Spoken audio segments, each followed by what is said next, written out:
Hello അസ്സാം വലൈക്കും welcome back my YouTube channel. അപ്പോൾ എല്ലാവർക്കും സുഖമാണെന്ന് വിചാരിക്കുന്നു. ഞാൻ ഇന്ന് വീഡിയോ ആയിട്ട് വന്നിരിക്കുന്നത് ഞാൻ ഇടയ്ക്കിടയ്ക്ക് ഉണ്ടാക്കാറുള്ള ബനാന ഷേക്കിൻ്റെ റെസിപ്പി കാണിച്ചു തരാൻ വേണ്ടിയിട്ടാണ് കേട്ടോ. ഇതാണ് സംഭവം. അപ്പോൾ ഇതിൻ്റെ ആവശ്യമുള്ള ഇൻഗ്രീഡിയൻസ് എന്താ വെച്ചാൽ ചെറുപഴം അല്ലെങ്കിൽ നേന്ത്രപ്പഴം ആയാലും കുഴപ്പമില്ല. ഞാൻ ഇവിടെ എടുത്തിരിക്കുന്നത് കുന്നമ്പഴമാണ് കേട്ടോ. മൈസൂരി പഴം ആയാലും ടേസ്റ്റ് ഉണ്ടാവും. പിന്നെ ഈത്തപ്പഴം, ബദാം, വെള്ളം, പാലില്ലെങ്കിൽ പാൽപ്പൊടി ആയാലും മതി. അതുകൊണ്ടാണ് വെള്ളം ഇവിടെ എടുത്തിരിക്കുന്നത്, പാൽപ്പൊടി ആയതുകൊണ്ട് മാത്രം. അല്ലാന്നുണ്ടെങ്കിൽ പാൽ ഡയറക്റ്റ് ഒഴിച്ചാലും മതി. അപ്പോൾ ഈ ഒരു 5 സാധനങ്ങൾ ഇട്ടിട്ടാണ് ഞാൻ ഉണ്ടാക്കുന്നത്. ഇതിൻ്റെ ഒരു ബെനിഫിറ്റ് എന്താ വെച്ചാൽ നമുക്ക് മധുരം ആഡ് ചെയ്യേണ്ട ആവശ്യമില്ല. അതായത് പഞ്ചസാര വേണ്ട.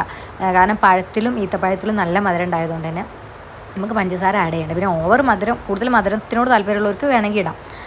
ഞാനിതിന് മുന്നത്തെ ഒരു ദിവസം പഞ്ചാര ഇട്ടിട്ട് പക്ഷേ ഭയങ്കര മധുരമായി പോയി. ടേസ്റ്റ് ഉണ്ട്, പക്ഷെ മധുരം കൂടുതലായ ചിലർക്ക് ഇഷ്ടാവില്ലല്ലോ. പിന്നെ പാൽ ഇല്ലാത്തതുകൊണ്ടാണ് കേട്ടോ പാൽപ്പൊടി എടുക്കുന്നത്. പാലുണ്ടെങ്കിൽ പാൽ ഒഴിക്കണതാണ് ഏറ്റവും നല്ലത്.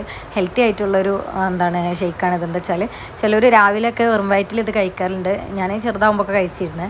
പിന്നെ അതുപോലെ തന്നെ ഇപ്പം എൻ്റെ മോൾക്ക് ഉണ്ടാക്കി കൊടുക്കാറുണ്ട്. വെറും വയറ്റിലല്ല, ഈവനിങ് ആയാലും മതി. നമുക്ക് കുട്ടികളൊക്കെ ഉറങ്ങി എണീക്കുമ്പോൾ അല്ലെങ്കിൽ ഈവനിങ് ടൈമിലൊക്കെ സ്നാക്കിന് പകരം ഈ ഷെയ്ക്ക് അടിച്ചു കൊടുത്താലും മതിയാവുമല്ലോ വയറ് നിറയാൻ. അപ്പോൾ ഇത് നമ്മൾ നല്ല തിക്കിൽ അടിച്ചെടുക്കണം കേട്ടോ. കുട്ടികൾക്കൊക്കെ ആകുമ്പോൾ ഇച്ചിരി തിക്കിൽ അടിച്ച് കൊടുക്കണതാണ് നല്ലത്. വലിയ ആൾക്കാർക്ക് ഓവർ തിക്കാകുമ്പോൾ സ്പൂൺ വെച്ച് കഴിക്കാനൊന്നും ഇഷ്ടമുണ്ടാവില്ലല്ലോ. അപ്പോൾ വെള്ളം ആഡ് ചെയ്ത് കണ്ട് അതിനനുസരിച്ചിട്ട് ലൂസിലാക്കി കുടിച്ചാലും മതിയാവും. പിന്നെ ഇത് ഭയങ്കര നല്ല സാധനമാണ്. ഞാനൊക്കെ ഇമ്മ അടിച്ചു തന്നിട്ടുണ്ട്. പക്ഷെ ഉമ്മ നേന്ത്രപ്പഴം ഇട്ടിട്ടോ എനിക്ക് അടിച്ചു തന്നിരുന്നത്. അത് നിലക്കടല അതൊക്കെ ആഡ് ചെയ്തിട്ടാണ്.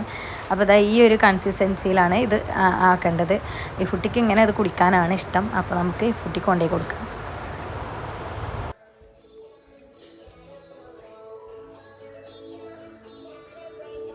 ഫുട്ടി ജ്യൂസ് കുടിച്ചു നോക്ക്, കളയല്ലേ, നല്ലപോലെ കുടിച്ചോ. എങ്ങനെയുണ്ട്? ഇഷ്ടമായ? എന്താണ് സൂപ്പറാ? എന്നാ കഴിച്ചോ.